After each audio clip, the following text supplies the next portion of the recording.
Moi, je ne comprends pas quoi. Des gens sont en Côte d'Ivoire, on l'appelle manager confirmé. On dit c'est un nouveau chanteur maintenant. Il y a un, on l'appelle quoi? Je ne sais pas quoi. Manager confirmé de... Il y a l'autre là, je ne sais pas. Ils sont tous deux baoulés, je crois. Alors, vous avez quel problème maintenant? Les baoulés que nous on connaissait en Côte d'Ivoire, il y a deux endroits où tu pouvais trouver le baoulé. Soit tu le trouves dans l'embrousse en train de faire du cacao et du café, soit tu le trouves à l'école. Voilà les deux endroits où on trouvait les baoulés. On ne trouvait pas baoulé dans la musique. Quand tu cherchais quelqu'un dans la musique, c'est Bété, c'est Guéré. Et quand il le faisait bien. Voilà. Quand il le faisait très bien. Par exemple, Louga François. Par exemple, Ernesto Diégué. C'était des Dida et des Bété. Par exemple, il y avait aussi des Guéré, mais dont je ne connais pas le nom, qui chantaient aussi bien. On a vu les Lekile à point ici. C'était très bon. Ça, on dansait ça. Mais on prend des gens qui font du et puis tout le monde applaudit. Et puis on fait des stars en Côte d'Ivoire. Vous avez quel problème? Vous avez tellement besoin de stars que vous ne cherchez même plus quoi. Mais moi je pensais que quand on dit quelqu'un doit avoir du mérite, ça veut dire que la personne doit avoir du talent. Prenez des gens sans talent. Et voilà. C'est quelle musique ça? Et puis les gens sont là, les gens. Et il y a des gens même qui vivent selon ça. Hein. Il y a des gens, sur leur page, quand ils ne parlent pas de manager confirmé, ils ne font pas de vues. Et je suis étonné. Des blogueurs qui sont sur l'internet il y a longtemps, quand ils ne parlent pas, quand ils parlent d'eux-mêmes là, il n'y a rien. Personne ne va regarder. Quand ils parlent de manager confirmé sur leur page, du monde, les plus de 10 000 réactions et autres. À quel moment vous allez commencer à encourager le talent? À quel moment vous allez commencer à encourager le talent? C'est chose seule qui n'a pas eu la chance finalement, quoi. Comment elle s'appelle, cette fille-là, qui ne sait pas chanter, là, l'ivoirienne, là. Comment elle s'appelle, là? Il y a une femme, là, qui dit qu'elle va à l'école maintenant. Je ne sais pas si elle sait vraiment ce qu'elle veut. Mais tantôt, elle dit qu'elle va à l'école. En même temps, elle était tout récemment au concert de choses en Mola. J'étais dépassé. Tu fais musique ou bien tu vas à l'école. Musique, là, tu ne connais pas. Comment ça? Vital. Elle s'appelle Vital. Musique, là, tu ne connais pas. Tout le monde te dit que tu ne connais pas. Tu as fait des efforts. Il y a des gens qui naissent avec un don et il y a des gens qui apprennent. Tu n'as pas l'argent pour apprendre. Ça coûte cher pour apprendre à chanter. Ça coûte très cher. Parce que celui qui va t'apprendre à chanter, il y a son temps, il y a sa technique. Tu vas le fatiguer. Parce que les do, ré, mi, ça prend, non seulement ça prend du temps. Tu ne sais pas chanter. Laisse à faire des musiques. On te parle depuis là, tu ne comprends pas. Tu veux que quelqu'un meure dedans, quoi. Tu as blessé les gens et puis après maintenant tu as dit je regrette. Je demande pardon à la Côte d'Ivoire. Laisse musique là, va à l'école. Moi je ne comprends pas quoi. Tu vas faire quoi dans tout le Mola? Mola lui-même ne sait pas chanter, toi-même tu ne sais pas chanter. Vous êtes allé faire festival de casseroles. C'est quoi ça? Mola, c'est les gens qui chantent pour lui, ils sont dans l'ombre, on ne les connaît pas, et puis ils chantent pour lui, tel que, par exemple, une chose avec acheté le papo, Didier Arafat. C'est lui qui chantait, c'est lui qui faisait ces morceaux là. Des gens qui sont dans l'ombre, c'est lui qui chante, et puis lui vient, il lance ses pieds là. Ses pieds, on dirait balai là. Et puis il vient, il lance ça. Il lance ça. Et puis il dit, je fais musique. Quand on fait musique là, on ne fait pas chanter quelqu'un d'autre. Mola, quand tu es né là, tu as vu Seydou Kone, dis Alpha Blondie. Dis à quelqu'un d'autre de chanter pour lui. Tu as vu Ismaël Isaac, dis à quelqu'un d'autre de chanter pour lui. Tu as vu Reine Pélagie, dis à quelqu'un d'autre de chanter pour elle. Tu as vu Aïcha Kone, dis à quelqu'un d'autre de chanter pour elle. Tu as vu Chantal Taïba, dis à quelqu'un d'autre de chanter pour elle. Ça, c'est du talent. Tu as vu Gagui Seri, dis à quelqu'un d'autre de chanter pour elle. Gagui Seri, non seulement il était un footballeur, un très bon d'ailleurs, et puis il a dit qu'il fait musique, mais il n'a pas pris quelqu'un pour chanter pour lui. C'est un BT. Ça veut dire qu'en Côte d'Ivoire, là, les parkings sont partagés. Laissez les bêtés, les guérir dans leur affaire de musique. Vous autres, là, cherchez-vous dans autre chose. Le Djoula, c'est un commerçant en Côte d'Ivoire. Quand Djoula fait musique, ça ne marche pas. Le Djoula, c'est un bon commerçant. Et tu ne peux pas le battre en commerce en Côte d'Ivoire. Ça, c'est les parkings qui sont partagés.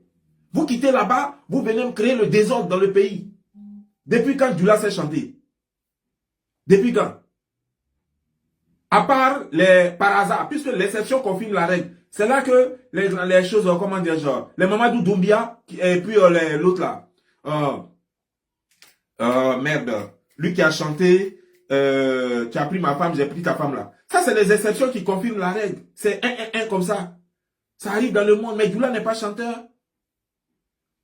Djoula, il va te prendre 3 mois et puis il va te faire 3 camions de choses, comment dire, 3 camions de transport. Ça, c'est Djoula, ça.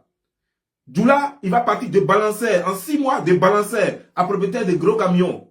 Ça, c'est Djoula, ça. Djoula, il va te partir de petits voleurs de quartier à chose de propriétaire de magasins. Ça, c'est Djoula, ça. Commerce, tu peux pas. Depuis quand Djoula fait musique? Maintenant, tu es obligé de prendre Guéré, BT, tout ça là pour chanter pour toi. Et puis maintenant, tu as lancé pied. Na coupé ou na décalé. Na coupé ou na décalé. Tu as vu tes parents Djoula là, qui ont évolué, qui ont laissé leur nom en Côte d'Ivoire. Tu les as vus faire couper décalé. Tu les as vus lancer les pieds. Des gens très sérieux qui ont marqué la Côte d'Ivoire de par leur talent, un autre talent, un talent de commerce. Toi, tu viens, tu lances pied. Tu lances pied, tu dis que tu chantes. Fallait pas. Maintenant, il faut prendre ta propre voix pour chanter. Quand on vous parle, vous ne voulez pas comprendre. Pourquoi même vous ne voulez pas? Pourquoi vous me donnez migraine chaque fois même quoi? Je ne comprends pas. Je suis obligé de parler chaque fois comme ça. C'est vous qui faites et puis je suis tombé malade un moment là. Parce que je suis obligé de parler jusqu'à ma tête là même là. Les fourmis sont rentrées dedans, les asticots sont rentrés dedans, les abeilles sont rentrées dedans, tout est rentré dedans, c'est mélangé. On dit Didier confirmé. Il a confirmé quoi? Manager a confirmé. Il y a l'autre, on dit non, il est collègue de Didier Arafat. Vous salissez le nom de Didier Arafat. Le petit avait du talent. Même si ce qu'il disait n'a pas de sens. Un jour, on lui demande si ce qu'il dit là, si ça a un sens. Il dit non, qu'à écouter son main. Qu'il n'y a pas de sens. Ils n'ont pas écouté son main et puis ils n'ont qu'à danser. Alors que ce n'est pas tout le monde qui sait danser. C'est ça. Tout le monde veut écouter musique. Parce que c'est une musique, ça s'écoute. Toutes les musiques ne se dansent pas.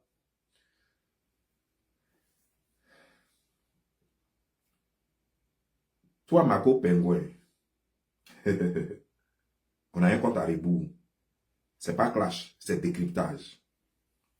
Mais on a un compte à rebours. Tu t'es mis ici pendant que j'étais malade. Tu as insulté ma maman. Tu as insulté copieusement ma maman. J'ai vu la vidéo. J'ai senti que c'était une provocation. Tu voulais absolument me détourner de mon combat. Alors que j'étais en début de maladie. Mais personne ne savait. Je suis là maintenant. Le tatami est ouvert.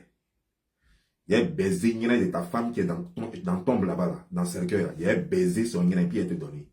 Tu n'as rien compris encore, petit. Pour moi, là, il faut avoir souffle. Ben, ça finit pas. Quand tu as fait, là, c'est crédit, tu as pris.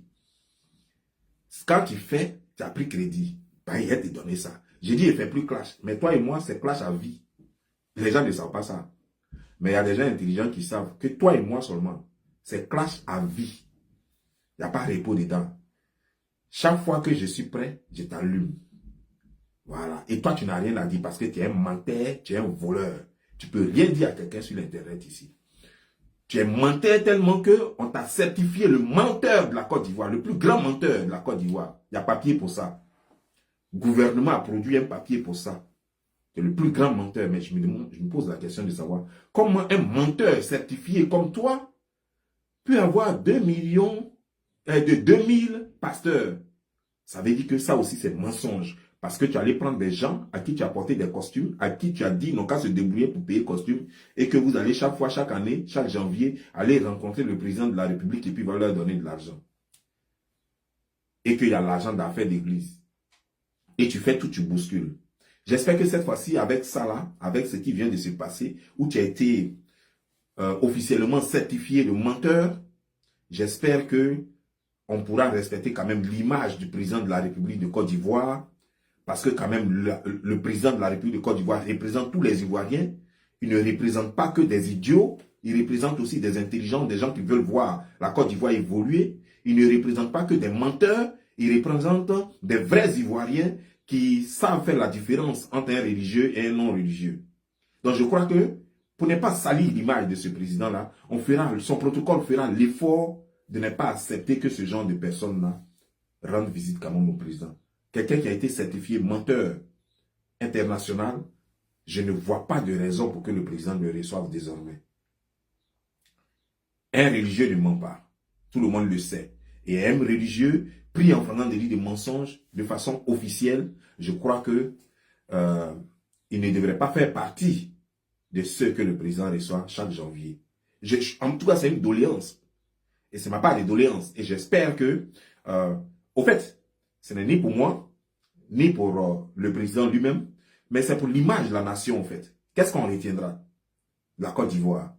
La Côte d'Ivoire qui fait recevoir son président par des voyous. C'est quoi ça? C'est quelle image? Parce que pour marcher sur le tapis rouge qui est devant le président de la République, il faut avoir des valeurs. Il faut avoir des valeurs, il faut avoir des vertus. Il faut respecter, il faut être discipliné, il faut respecter certaines choses quoi, pour marcher devant le président. C'est-à-dire qu'il n'y a que des gens connus propres, même s'ils sont sales dans leur vie, mais quand on ne sait pas, il n'y a que des gens connus propres que le président reçoit.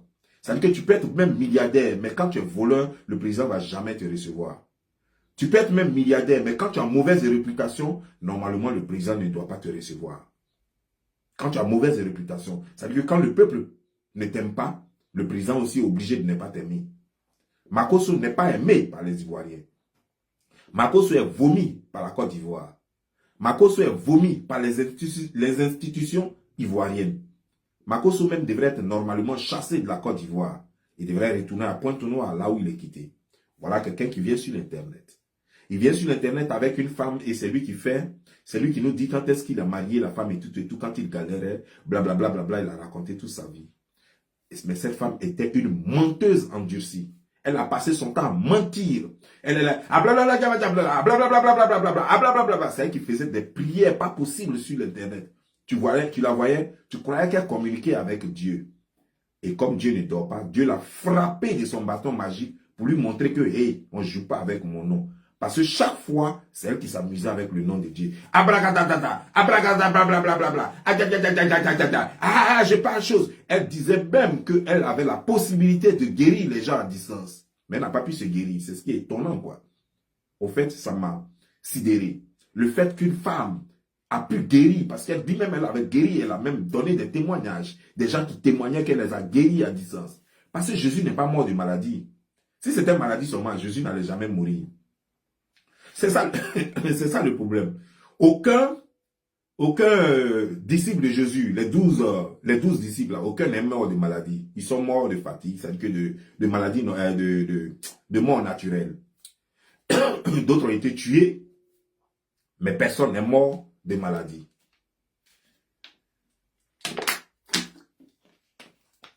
Vous voyez, je suis tombé malade tout récemment. Et je ne suis pas mort. Parce que je suis un enfant béni. Il n'y a que les maudits qui meurent de maladie. Il n'y a que les maudits, comme la famille Makosso, comme les Makosso, qui peuvent mourir de maladie. Parce que je ne sais pas, il y a un monsieur qui guérit les gens à distance, qui a le pouvoir de guérir les gens, pouvoir de changer la vie des gens, qui dit même aux gens de ne pas prendre leurs médicaments qui peut les guérir avec sa prière. Il n'a pas été capable de guérir sa femme avec la prière. Il envoyait plutôt sa femme à l'hôpital lorsque ils étaient de passage en France. Et puis, elle a eu un malaise. C'est à l'hôpital qu'il l'a envoyé. Il n'a pas dit, oh, tu as eu un malaise, attends, prier sur toi. C'est à l'hôpital qu'il l'a envoyé. Et jusqu'à ce qu'on découvre une tumeur au niveau de son ventre. Revenu en Côte d'Ivoire, il n'a pas mis sa main sur elle pour prier pour elle. Au contraire, qu'est-ce qu'il a fait? Il l'a envoyé dans une clinique où elle est décédée, où elle a perdu l'âme. Après l'avoir bousculée. Après que toi, le méchant, ça veut dire que quelqu'un est malade même, à cause de ta fille, la fille, là, la même fille que tu as adulte aujourd'hui. Ta fille qui a la bouche, on dirait, bouche de canard, là. Ça veut dire que moi, je ne comprends pas quoi. Ça veut dire que ta femme, Tatiana était laide. Elle n'était pas vilaine, elle était hideuse. Vraiment, parce qu'elle avait que sa tronche sur sa bouche. Elle avait que sa tronche devant elle. C'est-à-dire que vous deux, vous êtes des tronchetons. C'est-à-dire que vous avez des tronches. C'est-à-dire que toi, tu as tronche. Elle a tronche. Tatiana a tronche. Et puis, vous avez distribué des petits tronchetons. Ça, c'est ingougouillable. Ça veut dire que c'est impensable. C'est ingougouillable. Ça veut dire que tu sais que tu es laid. Tu sais que tu es hideux. Et tu sais que la femme là, elle est hideuse. Et vous vous mettez ensemble pour accoucher des petits qui sont hideux. Tu n'as pas la taille, tu n'as pas la forme, tu n'as que tes oreilles et ta bouche devant toi. C'est tout ce qu'on voit. Aucune éducation. Menteur à souhait. Tu nous avais dit ici que le gouvernement ivoirien t'avait donné un passeport pour diplomate. Le passeport de diplomate se donne non seulement à des gens très rares, c'est-à-dire que les archevêques, les trucs comme ça. Même un prêtre, on ne lui donne pas un passeport, un prêtre, un simple prêtre. On ne lui donne pas un passeport de diplomate. Il n'y a que les archevêques, les évêques peut-être, mais les archevêques, ça je suis sûr, il n'y a que les archevêques qui ont passeport diplomatique. Parce qu'ils sont appelés, ils sont considérés comme des ambassadeurs et ils sont appelés à aller à Rome chaque fois, les archevêques. Parce que ce n'est pas tout le monde qui va à Rome. Je crois que les évêques vont là-bas et les archevêques vont là-bas, ça s'arrête là. Si un prêtre va là-bas, c'est parce qu'un archevêque lui a donné une délégation, chose comme un ordre pour le représenter. Et toi, tu viens mentir, mais j'aimerais savoir, qui a signé ton passeport diplomatique là? Parce qu'en Côte d'Ivoire, quand un passeport diplomatique se donne, il y a la signature de quelqu'un dessus. Qui a signé ça et c'était quand? Parce que moi, je vais me renseigner. C'était dans quel bureau tu as pris ça? Parce qu'on a besoin de savoir. Menteur là. Ça veut dire que tu as menti jusqu'à on ne t'a pas regardé. Tu as crié sur tous les toits, on ne t'a pas regardé. Mais tu insistes dans le mensonge jusqu'à ce que le gouvernement dise non, trop, c'est bon maintenant. Trop, c'est bon maintenant. Tu vois, ça ne se fait pas quoi en fait. Ce que tu es en train de faire, ça ne se fait pas. Tu mets des petits tranchons partout, maintenant tu les mets sur internet pour nous effrayer. Quand tu regardes Kimi là, elle n'a aucune taille, elle n'a pas la forme, elle n'a pas beauté, elle n'a que ses oreilles et puis sa beuve. Elle n'a que ses oreilles et puis sa beuve. Il y a quoi sur elle? Il y a quoi sur elle qui va séduire quelqu'un? Tu la vois, elle a arrêté, on dirait piqué. Elle a arrêté, on dirait piqué. Parce qu'elle ne connaît rien. Elle ne connaît rien parce que toi-même tu ne connais rien. Parce que tu as passé ton temps à faire des vidéos, à voyager, en faisant croire que tu t'élèves. Tu crois que pour élever un enfant, c'est de lui donner à manger et puis des habits. Tu crois que dire que j'aime trop mon enfant, c'est de lui acheter une Range Rover en plus de 20 ans. Tu crois que c'est ça, aimer un enfant? Non, aimer un enfant, le vrai amour d'un enfant, c'est l'éducation. Voilà un enfant, tu nous as menti ici encore que l'enfant a eu bac. Tu ne nous dis pas dans quelle classe l'enfant a eu bac, mais c'est un mensonge, parce que jusque là, bac là même, là, tu n'as jamais présenté ça. Et comme toi, tu es un menteur, je ne peux pas croire à ça, que cette petite a eu le bac. Tu nous as dit qu'elle a eu le bac. Mais je n'ai jamais vu cette petite orientée, parce que quand tu as bac, on t'oriente. Soit à l'université de Cocody, surtout que vous avez dit qu'elle a eu bac avec mention. Donc ça veut dire qu'elle doit être orientée. Elle ne peut pas aller dans les universités privées là pour faire BTS. Elle doit aller à l'université de Cocody. Mais jusque-là, c'est dans quel amphi on l'a déjà vu? Elle va où? C'est dans quelle université? C'est quelle branche? C'est quoi? Elle est à la maison, elle fait TikTok. Vous êtes des menteurs qu'elle a eu bac. C'est elle peut avoir bac. Idiote comme sa mère et son père. Elle peut avoir bac. Imbécile comme son père et sa mère. C'est elle peut avoir bac. Bouche qui est devant elle là. Tout ce qu'elle connaît. C'est tout ce que vous lui avez appris là. C'est injure. Mère des gens, con de mère des gens. C'est tout ça là que vous lui avez appris. Elle connaît rien. Il n'y a pas mathématiques dans sa tête. Il n'y a pas histoire dans sa tête. Il n'y a rien dans sa tête. Il n'y a pas géographie dans sa tête. Il n'y a pas, comment dire, il n'y a rien, zéro dans sa tête. C'est pourquoi elle vous a suivi dans ce que vous savez faire le mieux. Ce que sa maman faisait le mieux là. Sur Internet, c'est ce qu'elle est en train de faire. À 19 ans, normalement, un enfant doit être à l'université. À 19 ans, elle doit être à l'université. Et quand elle quitte l'université, elle doit faire ses petites vidéos montrant qu'elle est en train de quitter l'université. Elle doit faire ses petites vidéos montrant qu'elle est en train de rentrer en classe. Ça, à 19 ans, c'est ce qu'on fait. Et à 21 ans, on a fini à elle le premier diplôme. Si on veut continuer, on peut continuer jusqu'à 24 ans. Et puis on a fini. On a fini, maintenant on peut travailler, on peut faire tout ce qu'on veut. Ça, c'est un père responsable qui fait ça pour ses enfants. Tu allais prendre tes deux petits-enfants, confier ça à une Camerounaise qui n'est même pas de ta famille. Pourtant, ta soeur est là-bas. Pourquoi tu ne la confies pas à tes deux soeurs même sont là-bas? Il y a une même qui est mariée. Pourquoi tu ne les confies pas? Pourquoi tu ne confies pas tes 2 enfants à ces femmes-là? Et puis c'est la femme camerounaise là. Pourquoi? Tu vas nous dire un jour. Pourquoi? Parce que c'est mieux quand tes enfants sont avec famille. C'est mieux quand tes enfants sont avec famille. Ils vont prendre mieux soin d'eux. Ils vont acheter les mêmes vêtements parce que c'est leurs propres enfants aussi. Tu confies l'enfant à une Camerounaise que tu dis être ta secrétaire. Et en plus, les enfants, d'après toi, tu dis que tu as maison en chose là-bas. Mais les enfants ne sont pas dans ta maison. Tu aurais pu prendre une servante pour s'occuper. Puisque les enfants ne sont pas aussi petits que ça. Ils sont bien grands, de 10 ans et autres. Certains ont dépassé même les 10 ans. Donc, même certains même peuvent préparer seuls. Mais pourquoi les confier à une Camerounaise? Parce que tu es un vaurien. Parce que la Camerounaise, malheureusement, tu es en train de la spolier. C'est-à-dire qu'elle est obligée de prendre son argent pour t'aider à payer l'école des enfants, t'aider même à avoir les papiers des enfants. C'est pourquoi les enfants en sont là-bas. Parce qu'on peut passer à la maison pour être sûr qu'elle a adopté les enfants. Connard comme ça. Toi, tu peux faire une vidéo avec qui? Elle est un malade mental. Tu n'as jamais fait école. Toute ta vie, c'est mensonge. Au CP, je suis allé à l'MPT. Menteur international. Quand les gens ont dit, hey, nous, on t'a jamais vu là-bas, t'as genou en même temps. Ben, tu as paniqué, tu as cru qu'il y a prison dedans, alors qu'il n'y a pas prison dedans. Quand tu as fini de faire cette comédie-là, après, tu t'es rendu compte qu'il n'y a pas prison dedans. Maintenant, tu joues les durs. Moi, je veux simplement que vous enlevez vos tronches là. Vous enlevez ça sur, parce que vous êtes trop laid, quoi. Vous êtes trop laid et puis des menteurs. C'est-à-dire que toute ta vie, c'est mensonge. Tu as essayé tout, le maraboutage, les choses, le vaudou. Tu as essayé tout. Mais qu'est-ce que tu as gagné jusque-là? Rien, même maison, tu n'as pas construit. Ça fait combien d'années? Depuis 2000. Ça fait 23 ans que tu es dedans. 23 ans que tu es dans ça là. Et ta vie ne change pas, mais mon frère. Tout ce que tu fais, c'est de voir les anacondas, les trucs, et puis vous allez faire le show. Ça te donne quoi? Juste des miettes. Rien n'assure l'avenir. Alors que les gens, par exemple, moi, je ne vais même pas dire les gens. Moi, pendant que je suis sur l'Internet, je prépare l'avenir de mes enfants. Et c'est par étapes. La première étape est déjà finie, je suis à la deuxième étape. Parce qu'avant que moi, mes enfants n'atteignent les 18 ans, leur compte bancaire doit être oui. Et avant qu'eux, ils n'atteignent leurs 21 ans, c'est-à-dire que leur diplôme ne finisse, ça veut dire que les enfants là déjà sont prêts à se prendre à charge avec l'argent que je leur ai donné. Ils n'ont pas le temps de rester sur Facebook pour faire choses. Parce que nous qui avons étudié savons que il est très difficile d'étudier et puis de faire les histoires de Facebook. Très difficile. Je n'ai pas dit c'est impossible, mais c'est très, très, très, très difficile. Parce qu'il y a des recherches à faire, il y a des devoirs à faire. Et tu ne peux pas. Tu ne peux pas. Et donc ton enfant est là, il ne fréquente pas. Et un père responsable qui est toujours en train de dire que mes enfants sont orphelins, ça ne t'inquiète pas. L'enfant est là, il ne fréquente pas. Et il est en train de perdre une année. Peut-être même qu'il a perdu, peut-être qu'elle a perdu 2 ans, je ne sais pas. Et ça ne t'inquiète pas, ça ne te dit rien.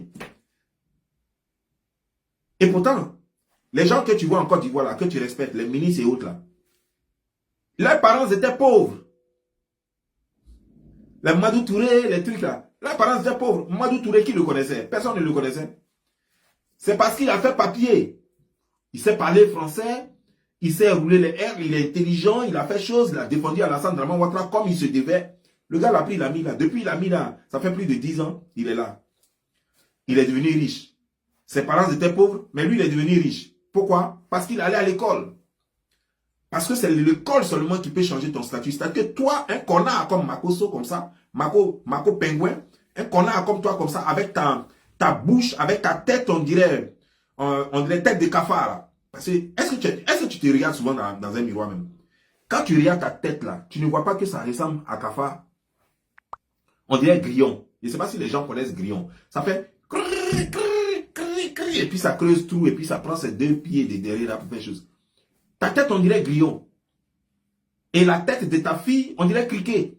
Elle est là. Elle est là, on dirait les criquets qui brillent la nuit. Là. Et elle est là, quoi. Avec sa bouche devant elle, comme ça, bouche qui est large comme ça, devant les choses. On dirait une graine. On dirait une graine de vache, là. Voilà. Ça est devant elle, comme ça. Et puis ses oreilles, là, sont là, comme ça. Et puis elle est là. Et puis elle pense que c'est vivre ça, là. Hein. Faire TikTok, un peu d'argent. L'autre a compris. Malgré l'argent qu'il fait sur choses, il a compris qu'il faut aller à l'école. Parce que c'est ça l'avenir. Les TikTok et autres là, on peut te bloquer ou bien même tes vues peuvent descendre. Il n'y a pas à venir dedans. Il n'y a pas à venir dedans. Jusqu'à certains, même comme Marco Perway par exemple, sont obligés d'aller payer des vues. Sont obligés d'aller payer des likes pour exister. Parce qu'ils n'arrivent pas à supporter qu'ils sont tombés. Personne ne t'aime désormais. Le gouvernement ne t'aime pas, personne ne t'aime. Et tout le monde te prend pour plaisanter. Ça fait que tu es obligé de te coller à tout le monde. Lady Sonia t'a même pas bipé. Elle t'a pas tagué. Mais il paraît que tu dis que tu prends défense d'elle. Pourquoi? Pour exister à travers elle. Parce que personne ne veut de toi. Il paraît que tu as insulté les Ivoiriens parce que tu veux exister à travers Lady Sonia. Tu vois comment tu es stupide? Ça veut dire que tu aimes les conflits inutiles. En fait, tu es toujours dans les bad buzz. Tu es toujours dans les bad buzz. Et c'est toi qui es toujours en train de dire, oh, toi, tu n'es plus dans Clash. Maintenant, tu es dans bad buzz. Bad buzz, c'est plus dangereux que Clash. Ça ne te fait pas avancer. Clash encore, c'est bon. Quelqu'un qui fait Clash, il y a toujours du monde. Et il aura toujours du monde. Parce que le monde même est fait de Clash. Quand le président Macron répond à un autre président, c'est du Clash. Quand le président américain répond à George Bush, au président Poutine, c'est du Clash. Donc le Clash va toujours exister sur le net. Personne ne pourra supprimer ça. Mais les bad buzz, ça fait de la mauvaise publicité. C'est ça le problème. Tu as vu que tu as créé un buzz, c'était un bad buzz. Un buzz où tu as menti pour faire croire que toi tu avais fait l'MPT. Tu vois non? Ça a tué ton audience. Tu es bête, tu n'es pas intelligent. Et ça n'a rien à voir. Je te dis que tu n'as pas dépassé le niveau CM2, tu veux forcément faire croire que toi tu as fait même 6e. Ok? Si tu as fait 6e, tu as appris quoi en 6e là-bas? Moi je veux savoir, je suis curieux quoi. Parce qu'en 6e, on vous apprend des choses quand même qu'on n'apprend pas au CM2. Donc moi je voulais savoir, je suis curieux de savoir ce que tu as appris en 6e. Et ce que tu as appris en 5e, si jamais tu es arrivé en 5e. Et c'est à quel moment? Comment tu marchais même pour aller comment dire, genre, pour aller à l'école? Comment tu marchais? Par où tu passais? Connard comme ça là. Toi tu as parlé, des gens parlent sur internet, toi tu parles. Je dis que normalement, un homme qui a une conscience, un homme avec une éducation, je ne sais pas comment ta mère s'est arrangée, quoi, parce que on dirait qu'elle a passé son temps à se vadrouiller et à se vendre, quoi, à jouer les prostituées. Parce que je ne sais pas comment elle s'est arrangée pour ne même pas t'inculquer un peu d'intelligence. Une prostituée était là, se baladait dans tout le quartier, tout le monde la pinaillait, c'est pourquoi elle t'a même pas donné un peu d'intelligence. Sorcière comme elle est, et c'est toi qui traites la maman des gens sorcières. Tu as déjà vu maman bouffer quelqu'un? On t'a dit, chez nous là, quand quelqu'un, on dit que une sorcière a tué quelqu'un ou bien un sorcier a tué quelqu'un, on parle sur le cercueil qui va cogner. On t'a déjà dit que ma mère là, le cercueil est parti la cogner, ou bien même le cercueil est passé devant sa porte. Tu dis n'importe quoi. C'est ta mère qui est sorcière. Regarde ta vie. C'est là que tu vas comprendre que ta mère est sorcière. La plus grande sorcière. Et c'est une pute en plus. Et c'est toi qui as parlé aux gens. Regarde ta vie. Regarde ta vie. Même après la mort, il n'y a même pas femme pour t'épouser. Si c'est pas cette Camerounaise là, je ne sais même pas quel âge elle a. Tu dis qu'elle a 50 ans. Si c'est pas elle qui te donne de temps en temps un peu de fesses, en France, ça va. C'est qui va te donner une fesse? Toi, malheureux comme ça. Ça, c'est juste un début. On en parlera une autre fois. Parce que je ne vais pas me concentrer sur toi. Je ne vais pas faire de mon blog. Je ne vais pas faire de tes vidéos mon blog. J'ai mieux à faire. Mais chaque fois, sache que je vais revenir sur toi. Bah, bien.